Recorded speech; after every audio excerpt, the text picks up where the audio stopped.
Hello students, once again welcome to our YouTube channel engineering masters Dehradun. आज हम building material and construction में discuss करने जा रहे हैं कुछ important MCQs, paint, varnish, stair, arch और कुछ मिसलेनियस टॉपिक के ऊपर, जो कि आपका एग्जाम पॉइंट ऑफ व्यू से काफ़ी इंपॉर्टेंट है। इससे पहले के जो वीडियोज़ हैं इसमें हमने डिस्कस किया था सीमेंट, टिम्बर, ब्रिक और स्टोन के बारे में। तो जिन स्टूडेंट्स ने इन टॉपिक के ऊपर वीडियोस नहीं देखी हैं वो हमारे डिस्क्रिप्शन लिंक में जाकर इन वीडियोस को आप देख सकते हैं। ठीक, तो स्टार्ट करते हैं। हमारा फर्स्ट क्वेश्चन है, the commonly use thinner in oil paint is. जो आपका ऑयल पेंट है, ऑयल पेंट में मोस्ट कॉमनली थिनर कौन सा यूज़ होता है? तो सबसे पहले थिनर होता क्या है आपका? थिनर आपके कुछ ऐसे वोल्टाइल डाइल्यूटेंट हैं जो कि पेंट की विस्कोसिटी को रिड्यूस करने का काम करते हैं। जो पेंट होता है हाईली विस्कस मटेरियल होता है, हाईली विस्कस मटेरियल है तो उस पेंट की विस्कोसिटी को रिड्यूस करने के लिए जो कंपोनेंट आप यूज़ करते हैं उन कंपोनेंट को आप क्या बोलेंगे? थिनर। क्लियर? अब जो थिनर है जनरली ये आपके कौन कौन से हैं? नैप्था हो गया, पेट्रोलियम हो गया, टर्पेंटाइन हो गया, या एज अ थिनर आप इसे पेंट में यूज़ करते हैं। ऑप्शन फर्स्ट है आपका नैप्था, सेकंड ऑप्शन है टर्पेंटाइन, ठीक, थर्ड ऑप्शन है बोथ ए एंड बी, और फोर्थ है नाइदर ए नोर बी। तो जनरली नैप्था भी आपका एज अ थिनर यूज़ करते हैं और टर्पेंटाइन भी। तो ऑप्शन सी जो होगा ये आपका सही ऑप्शन होगा इसमें। ठीक, और थिनर जो हैं आपके जनरली है कि आपका विस्कोसिटी को रिड्यूस करने का जो काम करते हैं उन कंपोनेंट को आप बोलते हैं थिनर। क्लियर? सेकंड क्वेश्चन हमारा, the most commonly used base for timber painting is. Timber painting के लिए मोस्ट कॉमन बेस कौन सा यूज होता है? सबसे पहले बेस होते क्या हैं?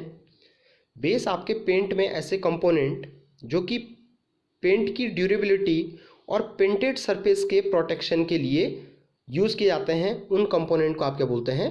बेस। बेस आपका जैसे कि रेड लेड हो गया, वाइट लेड हो गया, एल्युमिनियम पाउडर हो गया, ठीक, ये आपके एज अ बेस आपके यूज़ किए जाते हैं। ठीक, तो यहाँ पर पूछा गया है कि टिम्बर के लिए कौन सा बेस आपका यूज़ किया जाता है। तो टिम्बर सरफेस के लिए जो आपका बेस यूज़ होता है वो है आपका वाइट लेड। रेड लेड जो है आपका ये यूज़ किया जाता है स्टील वर्क के लिए। जो आपका स्टील वर्क होगा, स्टील वर्क के लिए जो बेस आपका यूज़ होगा दैट इज़ रेड लेड। ठीक, आपके पास एक और क्वेश्चन यहाँ पर बन सकता है कि मिनरल बेस कौन सा है? तो एक आपका मिनरल बेस है दैट इज़ लिथोफोन। लिथोफोन आपका एक टाइप का मिनरल बेस है। ठीक, नेक्स्ट क्वेश्चन आता है हमारा, in paint the pigment is responsible for. Paint में पिगमेंट किसके लिए रिस्पॉन्सिबल होते हैं? ठीक, तो बेसिकली पिगमेंट जनरली क्या होते हैं? जो पेंट में कलर लाने का काम करते हैं, डिफरेंट कलर इंड्यूस करने का काम करते हैं, उन कंपोनेंट को आप क्या बोलते हैं? पिगमेंट। साथ में जो पिगमेंट है ये आपका एक चीप सब्सटीट्यूट है आपका बेस का। जो आपका बेस है पेंट में ये आपका उसका भी एक सब्स्टिट्यूट का काम करता है। तो जनरली जो पिगमेंट का काम है वो क्या है आपका? कलर लाने का। तो ऑप्शन बी जो है ये आपका कलर प्रोवाइड करवाता है पिगमेंट, जैसे कि आपका येलो पिगमेंट हो गया, ब्लैक पिगमेंट हो गया, रेड पिगमेंट हो गया, ग्रीन पिगमेंट हो गया। ठीक, तो ये आपके सारे के सारे क्या हैं? कलर इंड्यूस करने का काम करते हैं। क्लियर? नेक्स्ट क्वेश्चन है, रेसिन आर। रेसिन बेसिकली है क्या? Not soluble in water, soluble in spirit, used in varnish और ऑल ऑफ अबव। तो बेसिकली सबसे पहले हम देख लेते हैं रेसिन होते क्या हैं। तो जो आपका वार्निश होता है, वार्निश में जो रेसिनियस सब्सटेंस होते हैं जो कि हार्डनेस, टफनेस और ड्यूरेबिलिटी के लिए वार्निश में यूज़ किए जाते हैं, उन रेसिनियस सब्सटेंस को आप क्या बोलते हैं? रेसिन्स। ठीक है, और रेसिन्स जो हैं जैसे कि कोपाल हो गया, अंबरगम हो गया, लाख हो गया, ये सारे के सारे आपके क्या हैं? रेसिन्स हैं। ठीक, रेसिन्स जो है आपके ये आपके वाटर में सॉल्युबल नहीं होते हैं। जो आपका स्पिरिट होता है, स्पिरिट में आपका घुल जाते हैं, और वार्निश में आपका यूज़ किया जाता है रेसिन। तो ऑप्शन डी जो है, ऑप्शन डी आपका सही होगा, ऑल ऑफ अबव। रेसिन आपके वाटर में सॉल्युबल नहीं है, सॉल्युबल आपके स्पिरिट में है और आपके वार्निश में यूज़ किए जाते हैं। ठीक, नेक्स्ट क्वेश्चन है हमारा, the base material for distemper is, generally distemper होता क्या है आपका, जो मेसनरी वॉल होती हैं, मेसनरी वॉल के लिए जो आपका ट्रीटमेंट प्रोवाइड किया जाता है उस ट्रीटमेंट को आप क्या बोलते हैं, डिस्टेम्पर। ठीक है, तो डिस्टेम्पर जो है आपका जनरली ये आपका वाटर और चॉक का मिक्सर होता है। तो यहाँ पर आपके पास बेस पूछा गया है, तो बेस जो है आपका डिस्टेम्पर में, चॉक आपका बेस का काम करता है, ठीक, और जो आपका वाटर है, वाटर डिस्टेम्पर में कैरियर का काम करता है। कैरियर आप बोल सकते हैं, व्हीकल बोल सकते हैं, या बाइंडर बोल सकते हैं। ठीक है, बाइंडिंग के लिए साथ में चॉक और वाटर के साथ आप ग्लू आप प्रोवाइड करवाते हैं, जिससे कि जो डिस्टेम्पर है आपका वो आपका मेसनरी वॉल के साथ चिपक सके। ठीक, तो बेसिकली डिस्टेम्पर में जो बेस है वो कौन सा है आपका, वाइट चॉक या चॉक पाउडर आप बोल सकते हैं इसे। ठीक, नेक्स्ट क्वेश्चन हमारा, a very comfortable type of stair for uses is, कि सबसे कंफर्टेबल टाइप की स्टेयर कौन सी है। तो स्टेयर आपकी बेसिकली डिफरेंट टाइप्स की हैं। स्ट्रेट स्टेयर बेसिकली एक ही डायरेक्शन में जो आपकी स्टेयर जाती हैं, इन स्टेयर को आप क्या बोलते हैं, स्ट्रेट स्टेयर। एक ही डायरेक्शन में जो स्टेयर आपकी बन रही है होगा आपका स्ट्रेट स्टेयर। ठीक, डॉग लेग्ड स्टेयर जनरली जो आपका 180 डिग्री पर टर्न करती है स्टेयर, उन स्टेयर को आप बोलते हैं डॉग लेग्ड स्टेयर। ये इस तरीके से है। ठीक, नेक्स्ट आपका open newel stair. Open newel stair भी एक टाइप का डॉग लेग टाइप का ही है, लेकिन इसमें आपका क्या है, हैंड रेल्स वगैरह जनरली हम प्रोवाइड नहीं करवाते हैं। और सर्कुलर स्टेयर जो विंडर प्रोजेक्शन के साथ जो स्टेयर आपकी बनाई जाती हैं, उन स्टेयर को बोलते हैं सर्कुलर स्टेयर। तो यहाँ पर कंफर्टेबल टाइप ऑफ स्टेयर जो है वो आपका कौन सा होता है, ओपन नेवल स्टेयर जो है, इस ये आपकी मोस्ट कॉमन टाइप स्टेयर है, कंफर्टेबल जो आपकी होती है। क्लियर। नेक्स्ट क्वेश्चन है हमारा, the detachment of the paint film from the surface is known as.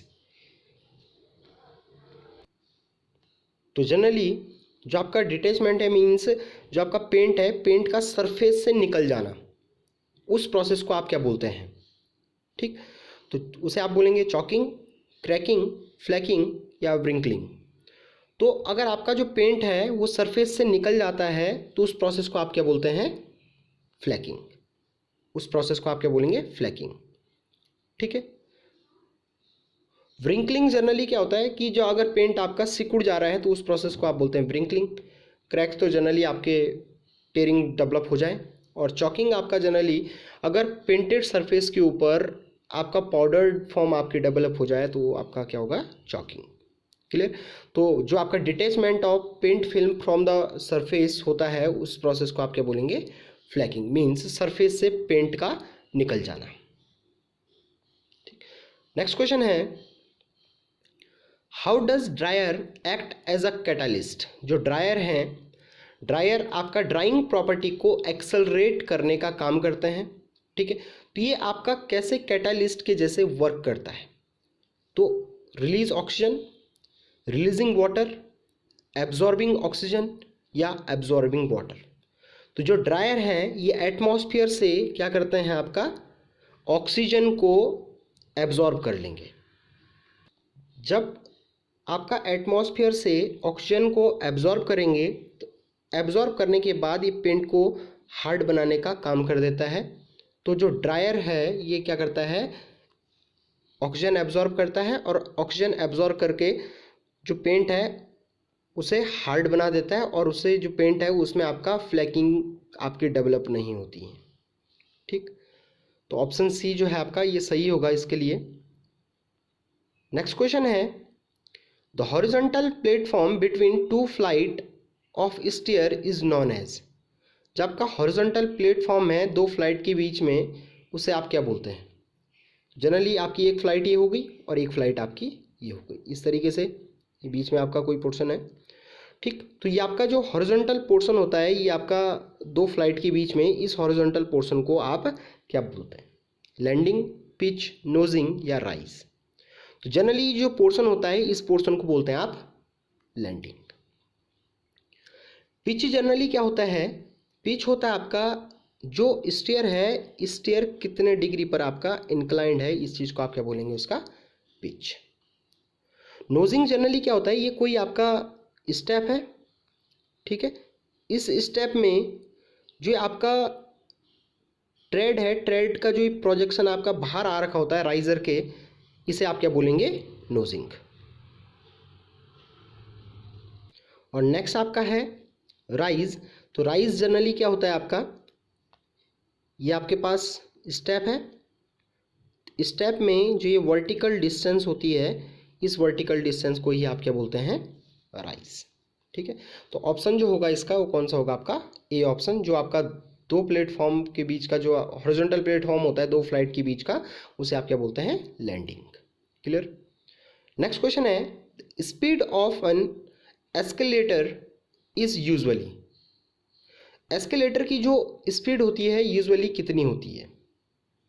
तो एस्केलेटर जनरली आपका जो कॉम्प्लेक्स होते हैं, बड़े कॉम्प्लेक्स, वहाँ पर जो सीढ़ियाँ यूज़ की जाती हैं, जो इलेक्ट्रॉनिकली आपकी चलती हैं, उन स्टेयर्स को आप क्या बोलते हैं, एस्केलेटर। और एस्केलेटर की जो आपकी स्पीड होती है, मिनिमम स्पीड वो कितनी होती है आपकी, 25 से 30 मीटर पर मिनट, 25 से 30 मीटर पर मिनट के रेट से आपका इनकी मिनिमम स्पीड होती है, ताकि हर एज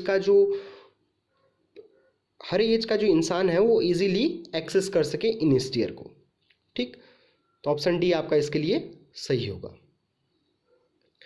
नेक्स्ट क्वेश्चन है, the vertical portion between each tread on the stair is called, जो आपका वर्टिकल पोर्शन होता है आपका हर एक ट्रेड का जो स्टेयर में, उसे आप क्या बोलेंगे। तो ये आपका स्टेप है, इसे आप बोलते हैं ट्रेड, डिस्टेंस हो गई राइजर, राइज, और जो ये पोर्शन है, इस पोर्शन को आप क्या बोलते हैं, जो वर्टिकल पोर्शन, इसे बोलेंगे आप राइजर। तो ऑप्शन डी जो है आपका ये सही है, ठीक। नेक्स्ट आता है आपका गोइंग। गोइंग जनरली क्या होता है, जो आपका स्टेप है, स्टेप में नोजिंग है और ट्रेड, तो ट्रेड, नोजिंग प्लस ट्रेड का जो कॉम्बिनेशन है, इस कॉम्बिनेशन को आप क्या बोलेंगे, गोइंग, ठीक। नोजिंग अभी मैंने बता दिया था। नेक्स्ट आपका विंडर। विंडर जनरली क्या होता है आपका, जो सर्कुलर प्रोजेक्शन होता है स्टेयर का, इस सर्कुलर प्रोजेक्शन को आप क्या बोलेंगे, विंडर। सर्कुलर प्रोजेक्शन जो होता है स्टेयर का, जब आप टॉप से देखेंगे तो इस सर्कुलर प्रोजेक्शन को ही आप क्या बोलते हैं, विंडर। तो vertical portion between each tread on stair is called, उसे आप क्या बोलते हैं, राइजर। नेक्स्ट क्वेश्चन है, wood naphtha a chief variety of resin is also called, कि जो आपका वुड नैप्था है उसे आप और क्या बोलते हैं। तो वुड नैप्था जो होता है आपका डिस्टिलेशन ऑफ वुड से आपका बनता है, और इसे आप क्या बोलते हैं, मेथाइल अल्कोहल भी आप इसे बोलते हैं। मेथाइल अल्कोहल जो है वुड नैप्था को ही बोला जाता है, ठीक। नेक्स्ट है आपका the inner surface of arch, जो आपका आर्च है, आर्च का इनर सरफेस जो है उसे आप क्या बोलेंगे। तो जनरली ये आपका आर्च है,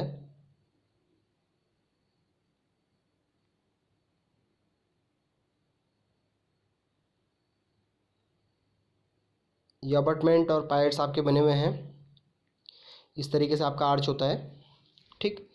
तो आर्च में जो आपका इनर सरफेस है उसे क्या बोलेंगे। तो सबसे पहले हम बात करते हैं आउटर कर्व जो होता है, एक्सटर्नल कर्व जो होता है आर्च का, इसे बोलते हैं एक्स्ट्रा डोज, एक्स्ट्रा डोज।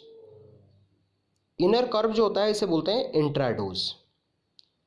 और इनर सरफेस जो होता है, इनर सरफेस को आप क्या बोलते हैं, सॉफिट, ठीक है। जो आपका हाईएस्ट पॉइंट होता है आर्च का, उसे बोलते हैं आप क्राउन। और हॉन्च जो है, लोअर मोस्ट जो आपका हाफ पोर्शन होता है आर्च का, इसे आप क्या बोलते हैं, हॉन्च। क्लियर। तो यहाँ पर क्वेश्चन में बोला है कि इनर सरफेस ऑफ आर्च जो है, इनर सरफेस ऑफ आर्च आपका क्या होगा। तो इनर सरफेस ऑफ आर्च को आप बोलते हैं सॉफिट। नेक्स्ट क्वेश्चन है, in how many layer is oil paint applied to a surface. जो आपका ऑयल पेंट है वो कितनी लेयर में आपका सरफेस पर प्रोवाइड करवाते हैं। ये जनरली 3 लेयर में आप प्रोवाइड करवाते हैं। फर्स्ट आपका है प्राइमर, प्राइमर कोट हो गया। सेकंड है अंडर कोट और थर्ड है आपका फिनिशिंग कोट। तो 3 लेयर में आपका डाला जाता है, प्राइमर कोट हो गया, अंडर कोट हो गया और फिनिशिंग कोट। नेक्स्ट क्वेश्चन है, is the lower half portion of the arch between the crown and skew back. कि जो आपका लोअर पोर्शन होता है आर्च का क्राउन और स्क्यू बैक के बीच का, उसे आप क्या बोलते हैं। तो अभी मैंने बताया था कि ये आपका आर्च है, आर्च पर जो ये आपका ये इंक्लाइंड सरफेस होता है ये पायर या अबटमेंट पर, इसे आप बोलते हैं स्क्यू बैक। क्राउन हो गया आपका हाईएस्ट पॉइंट। तो जो लोअर पोर्शन होता है, लोअर हाफ जो होता है, इस लोअर हाफ को क्या बोलते थे आप, हॉन्च। ठीक है। रिंग आपका जो ये आपका पोर्शन बन रहा है इसे बोलते हैं रिंग। सॉकेट आपका जो इनर सरफेस है। और स्पेंड्रिल जनरली क्या होता है आपका, एक आर्च आपका यहाँ पर बना हुआ है ये, इसके बाद आपका ये आर्च एक यहाँ से फॉर्म हो रहा है।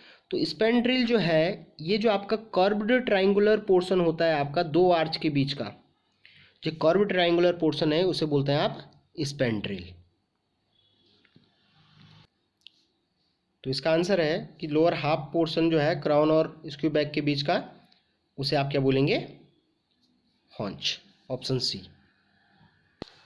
नेक्स्ट क्वेश्चन है हमारा, turpentine oil is use in a paint. Paint में टर्पेंटाइन ऑयल जो है ये किस लिए यूज़ किया जाता है। तो जो टर्पेंटाइन ऑयल है एज अ थिनर आपका यूज़ किया जाता है विस्कोसिटी को रिड्यूस करने के लिए। वैकल जो है, वैकल क्या होते हैं आपके, जो पेंट को सरफेस पर स्प्रेड करवाने का जो काम करते हैं, फैलाने का काम करते हैं, और पेंट और पेंटेड सरफेस को आपस में बाइंड करने का काम करते हैं, उन कंपोनेंट को बोलते हैं आप वैकल। जैसे ऑयल है आपके, टंग oil, nut oil, Poppy oil, ठीक, ये सारे के सारे आपके क्या हैं, वैकल हैं। बेस आपका ड्यूरेबिलिटी और प्रोटेक्शन के लिए होते हैं, जैसे रेड लेड, वाइट लेड, आपका एल्यूमिनियम पाउडर। और ड्रायर आपका ड्राइंग प्रॉपर्टी को एक्सेलरेट करने का जो काम करते हैं उन्हें आप बोलते हैं ड्रायर। ठीक। नेक्स्ट क्वेश्चन है, the external jamb of a door और window opening at right angle to the wall face is called. जो आपका एक्सटर्नल जैम है आपका राइट एंगल पर वॉल फेस के, उसे आप क्या बोलते हैं। तो जो आपका एक्सटर्नल जैम होता है राइट एंगल पर, उसे बोलते हैं आप रिवेल्स। ठीक। स्टाइल जनरली क्या होता है, जो आपका शटर है, शटर का जो आपके आउटर पोर्शन होते हैं उन आउटर पोर्शन को आपके बोलते हैं स्टाइल। जैसे आपका ये शटर है, ठीक, ये आपका फॉर्म हो रखा है इस तरीके से। तो स्टाइल जनरली क्या होता है, स्टाइल आपके ये जो पोर्शन है इन पोर्शन को आप बोलेंगे स्टाइल। नेक्स्ट आता है पोस्ट। पोस्ट जनरली आपका क्या है, जो आपका फ्रेम है, फ्रेम के जो वर्टिकल पोर्शन है, इन वर्टिकल पोर्शन को आपके बोलते हैं, डोर या विंडो फ्रेम के जो वर्टिकल पोर्शन है इन वर्टिकल पोर्शन को बोलेंगे आप पोस्ट। और जैम जनरली क्या होता है, जो ये आपका पोस्ट है इसमें जिस पोर्शन पर आपका हिंज लगा होता है, जिस पोर्शन पर आपका हिंज लगा होता है उस पोर्शन को आपके बोलते हैं जैम। और उसके राइट एंगल पर जो होता है वो आपका क्या होगा, रिवेल्स। तो इसका ऑप्शन जो होगा वो फर्स्ट ऑप्शन है, रिवेल्स। नेक्स्ट क्वेश्चन है, the base in a paint does not serve the function. Base जो है पेंट में क्या नहीं प्रोवाइड करवाता है। तो बेस ड्यूरेबिलिटी भी प्रोवाइड करवाता है, ठीक, हार्डनेस और इलास्टिसिटी भी प्रोवाइड करवा रहा है, प्रोटेक्शन भी प्रोवाइड करवाता है। कैटालिस्ट का काम नहीं करता है। कैटालिस्ट के लिए आप क्या करते हैं, ड्रायर यूज़ करते हैं। जो आपके ड्रायर हैं उन्हें आप यूज़ करते हैं एज अ कैटालिस्ट पेंट में। तो ऑप्शन डी जो है आपका, ये आपका सही होगा कि आपका जो पेंट है, पेंट में बेस आपका कैटालिस्ट का काम नहीं करता है। ठीक। नेक्स्ट क्वेश्चन है, the minimum headroom over a stair must be. जो हेडरूम है मिनिमम स्टेयर के ऊपर, वो कितना होना चाहिए। तो हेडरूम जनरली आपका होता क्या है कि ये आपका कोई सरफेस है, यहाँ से आपकी स्टेयर गई, ये लैंडिंग है, तो यहाँ से और यहाँ तक की जो डिस्टेंस है इसे आप क्या बोलते हैं, हेडरूम। हेडरूम जो होता है 2.1 मीटर आपका मिनिमम होना चाहिए। तो ऑप्शन सी जो है 210 सेंटीमीटर ये आपका मिनिमम हेडरूम रहना चाहिए। ठीक, नेक्स्ट क्वेश्चन है the maximum number of step in a flight should generally be restricted to. कोई भी आपका स्टेयर है, इस स्टेयर में मैक्सिमम कितने स्टेप आपके आ सकते हैं? तो मैक्सिमम जो है आपके 12 स्टेप आपके मैक्सिमम है आईएस प्रोविज़न के अकॉर्डिंग, और मिनिमम आपके 3 स्टेप किसी एक फ्लाइट में आपके होने चाहिए। तो 3 आपके मिनिमम और 12 आपके मैक्सिमम स्टेप होने चाहिए। तो ये क्वेश्चंस थे हमारे पेंट, वार्निश, डिस्टेम्पर, आर्च और स्टेयर के ऊपर। ठीक, बाकी नेक्स्ट वीडियो में हम डिस्कस करेंगे एग्रीगेट, कंक्रीट, इनके ऊपर हम एमसीक्यूज़ पर बात करेंगे। तो जिन स्टूडेंट्स ने हमारी प्रीवियस वीडियोस नहीं देखी हैं वो डिस्क्रिप्शन बॉक्स में जाकर प्रीवियस वीडियोस को देख सकते हैं, जो कि आपके एग्ज़ाम पॉइंट ऑफ व्यू से काफ़ी इम्पोर्टेंट है। साथ में जिन स्टूडेंट्स ने लाइक सब्सक्राइब नहीं किया है वो सब्सक्राइब, जो हमारा चैनल है इसे जाके आप सब्सक्राइब कर सकते हैं और ज़्यादा से ज़्यादा इसे शेयर करें। Thank you students.